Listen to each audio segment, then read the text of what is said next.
ಪುಷ್ಪನಾಡು YouTube ಚಾನಲ್ಗೆ ಸ್ವಾಗತ. ನಾನು ನಾಗರಾಜ್. ಕರ್ನಾಟಕ ವಿಧಾನಸಭಾ ಚುನಾವಣೆ ಸಮೀಕ್ಷೆ 2028. ಬಾಗಲಕೋಟೆ ಜಿಲ್ಲೆಯಲ್ಲಿ ಒಟ್ಟು 7 ವಿಧಾನಸಭಾ ಕ್ಷೇತ್ರಗಳಿವೆ. 7 ವಿಧಾನಸಭಾ ಕ್ಷೇತ್ರಗಳಲ್ಲಿ ಇತ್ತೀಚಿನ ಸಮೀಕ್ಷಾ ವರದಿಯ ಪ್ರಕಾರ ಬಿಜೆಪಿ 3 ಸ್ಥಾನ ಗೆಲ್ಲುವ ಸಾಧ್ಯತೆ ಇದೆ. ಕಾಂಗ್ರೆಸ್ 4 ಸ್ಥಾನ ಗೆಲ್ಲುವ ಸಾಧ್ಯತೆ ಇದೆ. ಗದಗ ಜಿಲ್ಲೆಯಲ್ಲಿ 4 ವಿಧಾನಸಭಾ ಕ್ಷೇತ್ರಗಳಿವೆ. 4 ವಿಧಾನಸಭಾ ಕ್ಷೇತ್ರಗಳಲ್ಲಿ ಇತ್ತೀಚಿನ ಸಮೀಕ್ಷಾ ವರದಿಯ ಪ್ರಕಾರ ಬಿಜೆಪಿ 2 ಮತ್ತು ಕಾಂಗ್ರೆಸ್ 2 ಸ್ಥಾನಗಳನ್ನು ಗೆಲ್ಲುವ ಸಾಧ್ಯತೆ ಇದೆ. ಹಾವೇರಿ ಜಿಲ್ಲೆಯಲ್ಲಿ 6 ವಿಧಾನಸಭಾ ಕ್ಷೇತ್ರಗಳಿವೆ. 6 ವಿಧಾನಸಭಾ ಕ್ಷೇತ್ರಗಳಲ್ಲಿ ಇತ್ತೀಚಿನ ಸಮೀಕ್ಷಾ ವರದಿಯ ಪ್ರಕಾರ ಬಿಜೆಪಿ 3 ಸ್ಥಾನ ಗೆಲ್ಲುವ ಸಾಧ್ಯತೆ ಇದೆ ಮತ್ತು ಕಾಂಗ್ರೆಸ್ ಸಹ ಇಲ್ಲಿ 3 ಸ್ಥಾನ ಗೆಲ್ಲುವ ಸಾಧ್ಯತೆ ಇದೆ. ಹಾವೇರಿ ಜಿಲ್ಲೆಯ 6 ವಿಧಾನಸಭಾ ಕ್ಷೇತ್ರಗಳಲ್ಲಿ ಜೆಡಿಎಸ್ ಯಾವುದೇ ಖಾತೆಯನ್ನು ಓಪನ್ ಮಾಡಲು ಸಾಧ್ಯವಿಲ್ಲ. ಪಕ್ಷೇತರ ಸಹ ಯಾವುದೇ ಖಾತೆಯನ್ನು ತೆರೆಯಲು ಸಾಧ್ಯವಾಗುವುದಿಲ್ಲ.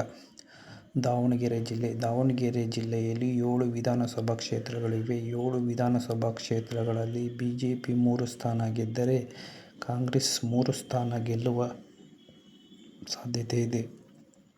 ಜೆಡಿಎಸ್ ಇಲ್ಲಿ 1 ಸ್ಥಾನ ಖಾತೆ ತೆರೆಯುವ ಸಾಧ್ಯತೆ ಇದೆ. ಪಕ್ಷೇತರ ಇಲ್ಲಿ ಯಾವುದೇ ಒಂದು ಸ್ಥಾನವನ್ನು ಪಡೆದುಕೊಳ್ಳಲು ಸಾಧ್ಯವಾಗುವುದಿಲ್ಲ. ದಾವಣಗೆರೆ 7 ವಿಧಾನಸಭಾ ಕ್ಷೇತ್ರಗಳಲ್ಲಿ ಸಮಬಲದ ಹೋರಾಟ ನಡೆಯಲಿದೆ. ಚಿತ್ರದುರ್ಗ ಜಿಲ್ಲೆಯಲ್ಲಿ 6 ವಿಧಾನಸಭಾ ಕ್ಷೇತ್ರಗಳಿವೆ. 6 ವಿಧಾನಸಭಾ ಕ್ಷೇತ್ರಗಳಲ್ಲಿ ಇತ್ತೀಚಿನ ಸಮೀಕ್ಷಾ ವರದಿಯ ಪ್ರಕಾರ ಬಿಜೆಪಿ 3 ಮತ್ತು ಕಾಂಗ್ರೆಸ್ 3 ಸ್ಥಾನಗಳನ್ನು ಗೆಲ್ಲುವ ಸಾಧ್ಯತೆ ಇದೆ. ಶಿವಮೊಗ್ಗ ಜಿಲ್ಲೆಯಲ್ಲಿ 7 ವಿಧಾನಸಭಾ ಕ್ಷೇತ್ರಗಳಿವೆ. 7 ವಿಧಾನಸಭಾ ಕ್ಷೇತ್ರಗಳಲ್ಲಿ ಇತ್ತೀಚಿನ ಸಮೀಕ್ಷಾ ವರದಿಯ ಪ್ರಕಾರ ಬಿಜೆಪಿ 4 ಸ್ಥಾನ ಗೆಲ್ಲುವ ಸಾಧ್ಯತೆ ಇದೆ. ಕಾಂಗ್ರೆಸ್ ಸಹ ಇಲ್ಲಿ 2 ಸ್ಥಾನ ಗೆಲ್ಲುವ ಸಾಧ್ಯತೆ ಇದೆ. ಜೆಡಿಎಸ್ ಕಳೆದ ಸಲ 1 ಸ್ಥಾನವನ್ನು ಪಡೆದುಕೊಂಡಿತ್ತು. ಆ 1 ಸ್ಥಾನವನ್ನು ಪಡೆದುಕೊಳ್ಳುವ ಸಾಧ್ಯತೆ ಇದೆ. ಪಕ್ಷೇತರ ಇಲ್ಲಿ ಯಾವುದೇ ಒಂದು ಸ್ಥಾನ ಪಡೆದುಕೊಳ್ಳಲು ಸಾಧ್ಯವಿಲ್ಲ. ಚಿಕ್ಕಮಗಳೂರು ಜಿಲ್ಲೆಯಲ್ಲಿ 5 ವಿಧಾನಸಭಾ ಕ್ಷೇತ್ರಗಳಿವೆ. 5 ವಿಧಾನಸಭಾ ಕ್ಷೇತ್ರಗಳಲ್ಲಿ ಬಿಜೆಪಿ 2 ಮತ್ತು ಕಾಂಗ್ರೆಸ್ 2 ಸ್ಥಾನಗಳನ್ನು ಗೆಲ್ಲುವ ಸಾಧ್ಯತೆ ಇದೆ. ತುಮಕೂರು ಜಿಲ್ಲೆಯಲ್ಲಿ 11 ಸ್ಥಾನಗಳಿವೆ. 11 ಸ್ಥಾನಗಳಲ್ಲಿ ಬಿಜೆಪಿ 4 ಸ್ಥಾನ ಗೆಲ್ಲುವ ಸಾಧ್ಯತೆ ಇದೆ. ಕಾಂಗ್ರೆಸ್ 6 ಸ್ಥಾನ ಗೆಲ್ಲುವ ಸಾಧ್ಯತೆ ಇದೆ. ಜೆಡಿಎಸ್ 2 ಸ್ಥಾನ ಕಳೆದ ಬಾರಿ ಪಡೆದುಕೊಂಡಿತ್ತು. ಈ ಸಲ 1 ಸ್ಥಾನಕ್ಕೆ ತೃಪ್ತಿಪಟ್ಟುಕೊಳ್ಳಬೇಕಾಗುತ್ತದೆ. ಪಕ್ಷೇತರ ಇಲ್ಲಿ ಯಾವುದೇ ಒಂದು ಸ್ಥಾನವನ್ನು ಪಡೆದುಕೊಳ್ಳಲು ಸಾಧ್ಯವಿಲ್ಲ. ಬೆಂಗಳೂರು ನಗರ ಜಿಲ್ಲೆಯಲ್ಲಿ 28 ವಿಧಾನಸಭಾ ಕ್ಷೇತ್ರಗಳಿವೆ. 28 ವಿಧಾನಸಭಾ ಕ್ಷೇತ್ರಗಳಲ್ಲಿ ಇತ್ತೀಚಿನ ಸಮೀಕ್ಷಾ ವರದಿಯ ಪ್ರಕಾರ ಬಿಜೆಪಿ 16, ಕಾಂಗ್ರೆಸ್ 12 ಮತ್ತು ಜೆಡಿಎಸ್ ಯಾವುದೇ ಒಂದು ಖಾತೆಯನ್ನು ಇಲ್ಲಿ ಪಡೆದುಕೊಳ್ಳೋದಕ್ಕೆ ಸಾಧ್ಯ ಇಲ್ಲ. ಪಕ್ಷೇತರ ಇಲ್ಲಿ ಯಾವುದೇ ಒಂದು ಸ್ಥಾನವನ್ನು ಪಡೆದುಕೊಳ್ಳಲು ಸಾಧ್ಯವಿಲ್ಲ.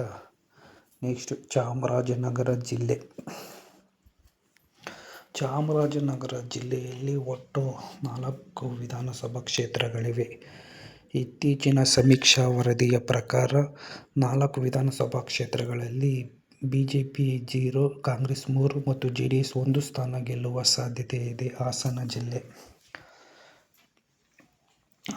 ಜಿಲ್ಲೆಯಲ್ಲಿ 7 ವಿಧಾನಸಭಾ ಕ್ಷೇತ್ರಗಳಿವೆ. 7 ವಿಧಾನಸಭಾ ಕ್ಷೇತ್ರಗಳಲ್ಲಿ ಇತ್ತೀಚಿನ ಸಮೀಕ್ಷೆ ವರದಿಯ ಪ್ರಕಾರ ಬಿಜೆಪಿ 3, ಕಾಂಗ್ರೆಸ್ 2 ಮತ್ತು ಜೆಡಿಎಸ್ 2 ಸ್ಥಾನಗಳನ್ನು ಗೆಲ್ಲುವ ಸಾಧ್ಯತೆ ಇದೆ. ಕೊಡಗು ಜಿಲ್ಲೆಯಲ್ಲಿ 2 ವಿಧಾನಸಭಾ ಕ್ಷೇತ್ರಗಳಿವೆ. ಇತ್ತೀಚಿನ ಸಮೀಕ್ಷಾ ವರದಿಯ ಪ್ರಕಾರ ಕೊಡಗು ಜಿಲ್ಲೆಯಲ್ಲಿ ಬಿಜೆಪಿ 1 ಸ್ಥಾನ ಗೆದ್ದರೆ ಕಾಂಗ್ರೆಸ್ 1 ಸ್ಥಾನ ಗೆಲ್ಲುವ ಸಾಧ್ಯತೆ ಇದೆ. ಜೆಡಿಎಸ್ ಇಲ್ಲಿ ಯಾವುದೇ ಒಂದು ಸ್ಥಾನವನ್ನು ಪಡೆದುಕೊಳ್ಳಲು ಸಾಧ್ಯವಿಲ್ಲ. ಪಕ್ಷೇತರ ಸಹ ಇಲ್ಲಿ ಯಾವುದೇ ಒಂದು ಸ್ಥಾನ ಪಡೆದುಕೊಳ್ಳುವುದಿಲ್ಲ. ಮೈಸೂರು ಜಿಲ್ಲೆಯಲ್ಲಿ 11 ವಿಧಾನಸಭಾ ಕ್ಷೇತ್ರಗಳಿವೆ. 11 ವಿಧಾನಸಭಾ ಕ್ಷೇತ್ರಗಳಲ್ಲಿ ಇತ್ತೀಚಿನ ಸಮೀಕ್ಷೆ ವರದಿಯ ಪ್ರಕಾರ ಬಿಜೆಪಿ 2, ಕಾಂಗ್ರೆಸ್ 7 ಸ್ಥಾನ ಗೆಲ್ಲುವ ಸಾಧ್ಯತೆ ಇದೆ. ಜೆಡಿಎಸ್ ಇಲ್ಲಿ 2 ಸ್ಥಾನ ಗೆಲ್ಲುವ ಸಾಧ್ಯತೆ ಇದೆ. ನೆಕ್ಸ್ಟ್ ಜಿಲ್ಲೆ ಯಾದಗಿರಿ. ಯಾದಗಿರಿಯಲ್ಲಿ 4 ವಿಧಾನಸಭಾ ಕ್ಷೇತ್ರಗಳಿವೆ. 4 ವಿಧಾನಸಭಾ ಕ್ಷೇತ್ರಗಳಲ್ಲಿ ಬಿಜೆಪಿ 1 ಸ್ಥಾನ ಗೆದ್ದರೆ ಕಾಂಗ್ರೆಸ್ 2 ಸ್ಥಾನ ಗೆಲ್ಲುವ ಸಾಧ್ಯತೆ ಇದೆ. ಇಲ್ಲಿ ಜೆಡಿಎಸ್ 1 ಸ್ಥಾನ ಗೆಲ್ಲುವ ಸಾಧ್ಯತೆ ಇದೆ. ಕಳೆದ ಬಾರಿ ಜೆಡಿಎಸ್ ಇಲ್ಲಿ ಗುರುಮಿಟ್ಕಲ್ ಕ್ಷೇತ್ರದಲ್ಲಿ 1 ಸ್ಥಾನವನ್ನು ಪಡೆದುಕೊಂಡಿತ್ತು. ಅದೇ ಸ್ಥಾನವನ್ನು ಉಳಿಸಿಕೊಳ್ಳುವ ಸಾಧ್ಯತೆ ಇದೆ. ಇಲ್ಲಿ ಪಕ್ಷೇತರ ಯಾವುದೇ ಒಂದು ಸ್ಥಾನವನ್ನು ಪಡೆದುಕೊಳ್ಳಲು ಆಗುವುದಿಲ್ಲ.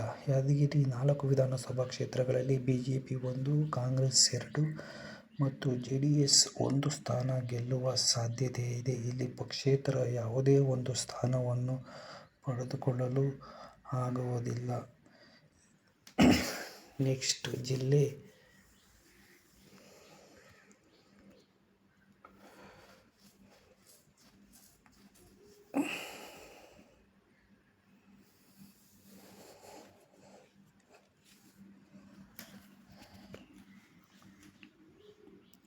ಉಡುಪಿ ಜಿಲ್ಲೆ. ಉಡುಪಿ ಜಿಲ್ಲೆಯಲ್ಲಿ 5 ವಿಧಾನಸಭಾ ಕ್ಷೇತ್ರಗಳಿವೆ. 5 ವಿಧಾನಸಭಾ ಕ್ಷೇತ್ರಗಳಲ್ಲಿ ಇತ್ತೀಚಿನ ಸಮೀಕ್ಷಾ ವರದಿಯ ಪ್ರಕಾರ ಬಿಜೆಪಿ 4 ಸ್ಥಾನ ಗೆಲ್ಲುವ ಸಾಧ್ಯತೆ ಇದೆ.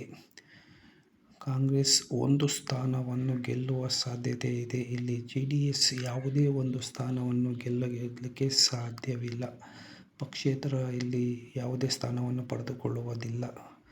ನೆಕ್ಸ್ಟ್ ಜಿಲ್ಲೆ ದಕ್ಷಿಣ ಕನ್ನಡ ಜಿಲ್ಲೆ. ದಕ್ಷಿಣ ಕನ್ನಡ ಜಿಲ್ಲೆಯಲ್ಲಿ 8 ವಿಧಾನಸಭಾ ಕ್ಷೇತ್ರಗಳಿವೆ. 8 ವಿಧಾನಸಭಾ ಕ್ಷೇತ್ರಗಳಲ್ಲಿ ಇತ್ತೀಚಿನ ಸಮೀಕ್ಷೆ ವರದಿಯ ಪ್ರಕಾರ ಬಿಜೆಪಿ 6 ಸ್ಥಾನ ಗೆಲ್ಲುವ ಸಾಧ್ಯತೆ ಇದೆ. ಕಾಂಗ್ರೆಸ್ ಇಲ್ಲಿ 2 ಸ್ಥಾನ ಗೆಲ್ಲುವ ಸಾಧ್ಯತೆ ಇದೆ. ಇಲ್ಲಿ ಜೆಡಿಎಸ್ ಯಾವುದೇ ಒಂದು ಸ್ಥಾನವನ್ನು ಗಳಿಸಲು ಸಾಧ್ಯವಿಲ್ಲ. ನೆಕ್ಸ್ಟ್ ಜಿಲ್ಲೆ ಬೆಂಗಳೂರು ಗ್ರಾಮಾಂತರ ಜಿಲ್ಲೆ. ಬೆಂಗಳೂರು ಗ್ರಾಮಾಂತರ ಜಿಲ್ಲೆಯಲ್ಲಿ 4 ವಿಧಾನಸಭಾ ಕ್ಷೇತ್ರಗಳಿವೆ. 4 ವಿಧಾನಸಭಾ ಕ್ಷೇತ್ರಗಳಲ್ಲಿ ಬಿಜೆಪಿ 1, ಕಾಂಗ್ರೆಸ್ 2 ಮತ್ತು ಜೆಡಿಎಸ್ 1 ಸ್ಥಾನ ಗೆಲ್ಲುವ ಸಾಧ್ಯತೆ ಇದೆ. ಕೋಲಾರ ಜಿಲ್ಲೆ. ಕೋಲಾರ ಜಿಲ್ಲೆಯಲ್ಲಿ 6 ವಿಧಾನಸಭಾ ಕ್ಷೇತ್ರಗಳಿವೆ. 6 ವಿಧಾನಸಭಾ ಕ್ಷೇತ್ರಗಳಲ್ಲಿ ಬಿಜೆಪಿ 1, ಜೆಡಿಎಸ್ 1, ಕಾಂಗ್ರೆಸ್ 4 ಸ್ಥಾನ ಗೆಲ್ಲುವ ಸಾಧ್ಯತೆ ಇದೆ. ಚಿಕ್ಕಬಳ್ಳಾಪುರ ಜಿಲ್ಲೆ. ಚಿಕ್ಕಬಳ್ಳಾಪುರ ಜಿಲ್ಲೆಯಲ್ಲಿ 5 ಸ್ಥಾನದಲ್ಲಿ 4 ಕಾಂಗ್ರೆಸ್, 1 ಬಿಜೆಪಿ ಗೆಲ್ಲುವ ಸಾಧ್ಯತೆ ಇದೆ. ಬೆಂಗಳೂರು ಗ್ರಾಮಾಂತರ ಜಿಲ್ಲೆ. ಬೆಂಗಳೂರು ಗ್ರಾಮಾಂತರ ಜಿಲ್ಲೆಯಲ್ಲಿ ಒಟ್ಟು 4 ವಿಧಾನಸಭಾ ಕ್ಷೇತ್ರಗಳಿವೆ. 4 ವಿಧಾನಸಭಾ ಕ್ಷೇತ್ರಗಳಲ್ಲಿ ಇತ್ತೀಚಿನ ಸಮೀಕ್ಷಾ ವರದಿಯ ಪ್ರಕಾರ ಬಿಜೆಪಿ 1 ಸ್ಥಾನ ಗೆಲ್ಲುವ ಸಾಧ್ಯತೆ ಇದೆ. ಅದೇ ರೀತಿ ಕಾಂಗ್ರೆಸ್ ಸಹ ಇಲ್ಲಿ ಪ್ರಬಲವಾಗಿದ್ದು ಬೆಂಗಳೂರು ಗ್ರಾಮಾಂತರ ಜಿಲ್ಲೆಯಲ್ಲಿ 2 ಸ್ಥಾನ ಗೆಲ್ಲುವ ಸಾಧ್ಯತೆ ಇದೆ. ಇಲ್ಲಿ ಜೆಡಿಎಸ್ 1 ಸ್ಥಾನ ಗೆಲ್ಲುವ ಸಾಧ್ಯತೆ ಇದೆ. ಬಳ್ಳಾರಿ ಜಿಲ್ಲೆ. ಬಳ್ಳಾರಿ ಜಿಲ್ಲೆಯಲ್ಲಿ 5 ವಿಧಾನಸಭಾ ಕ್ಷೇತ್ರಗಳಿವೆ. 5ರಲ್ಲಿ ಕಾಂಗ್ರೆಸ್ 4 ಮತ್ತು ಜೆಡಿಎಸ್ 1 ಸ್ಥಾನ ಗೆಲ್ಲುವ ಸಾಧ್ಯತೆ ಇದೆ. ವಿಜಯನಗರ ಜಿಲ್ಲೆ. ವಿಜಯನಗರ ಜಿಲ್ಲೆಯಲ್ಲಿ 6 ವಿಧಾನಸಭಾ ಕ್ಷೇತ್ರಗಳಿವೆ. 6 ವಿಧಾನಸಭಾ ಕ್ಷೇತ್ರಗಳಲ್ಲಿ ಬಿಜೆಪಿ 2 ಸ್ಥಾನ ಗೆದ್ದರೆ ಕಾಂಗ್ರೆಸ್ 4 ಸ್ಥಾನ ಗೆಲ್ಲುವ ಸಾಧ್ಯತೆ ಇದೆ. ಜೆಡಿಎಸ್ ಮತ್ತು ಪಕ್ಷೇತರ ಯಾವುದೇ ಒಂದು ಸ್ಥಾನವನ್ನು ಗೆಲ್ಲಲು ಸಾಧ್ಯವಾಗುವುದಿಲ್ಲ. ನೆಕ್ಸ್ಟ್ ಜಿಲ್ಲೆ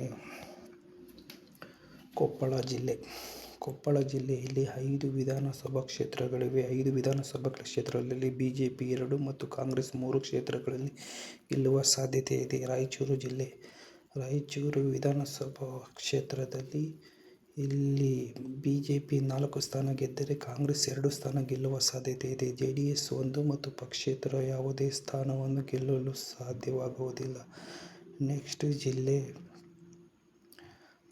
ವಿಜಯಪುರ ಜಿಲ್ಲೆ. ವಿಜಯಪುರ ಜಿಲ್ಲೆಯಲ್ಲಿ ಒಟ್ಟು 8 ವಿಧಾನಸಭಾ ಕ್ಷೇತ್ರಗಳಿವೆ. 8ರಲ್ಲಿ ಬಿಜೆಪಿ 4, ಕಾಂಗ್ರೆಸ್ 3 ಮತ್ತು ಜೆಡಿಎಸ್ 1 ಸ್ಥಾನ ಗೆಲ್ಲುವ ಸಾಧ್ಯತೆ ಇದೆ.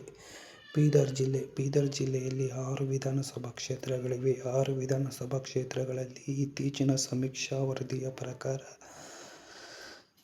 ಬಿಜೆಪಿ 4 ಸ್ಥಾನ ಗೆದ್ದರೆ ಕಾಂಗ್ರೆಸ್ 2 ಸ್ಥಾನ ಗೆಲ್ಲುವ ಸಾಧ್ಯತೆ ಇದೆ. ಜೆಡಿಎಸ್ ಇಲ್ಲಿ ಯಾವುದೇ ಒಂದು ಸ್ಥಾನವನ್ನು ಗೆಲ್ಲಲು ಸಾಧ್ಯವಿಲ್ಲ. ಉತ್ತರ ಕನ್ನಡ ಜಿಲ್ಲೆ.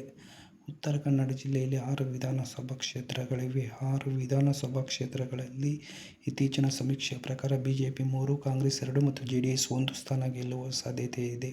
ಧಾರವಾಡ ಜಿಲ್ಲೆಯಲ್ಲಿ 7 ವಿಧಾನಸಭಾ ಕ್ಷೇತ್ರಗಳಿವೆ. 7 ವಿಧಾನಸಭಾ ಕ್ಷೇತ್ರಗಳಲ್ಲಿ ಇತ್ತೀಚಿನ ಸಮೀಕ್ಷಾ ವರದಿಯ ಪ್ರಕಾರ ಬಿಜೆಪಿ 5 ಸ್ಥಾನಗಳನ್ನು ಗೆಲ್ಲುವ ಸಾಧ್ಯತೆ ಇದೆ. ಕಾಂಗ್ರೆಸ್ ಇಲ್ಲಿ 2 ಸ್ಥಾನ ಗೆಲ್ಲುವ ಸಾಧ್ಯತೆ ಇದೆ. ಇಲ್ಲಿ ಜೆಡಿಎಸ್ ಯಾವುದೇ ಒಂದು ಸ್ಥಾನವನ್ನು ಗೆಲ್ಲಲು ವಿಫಲವಾಗಬಹುದು. ಪಕ್ಷೇತರ ಇಲ್ಲಿ ಯಾವುದೇ ಸ್ಥಾನ ಪಡೆದುಕೊಳ್ಳಲು.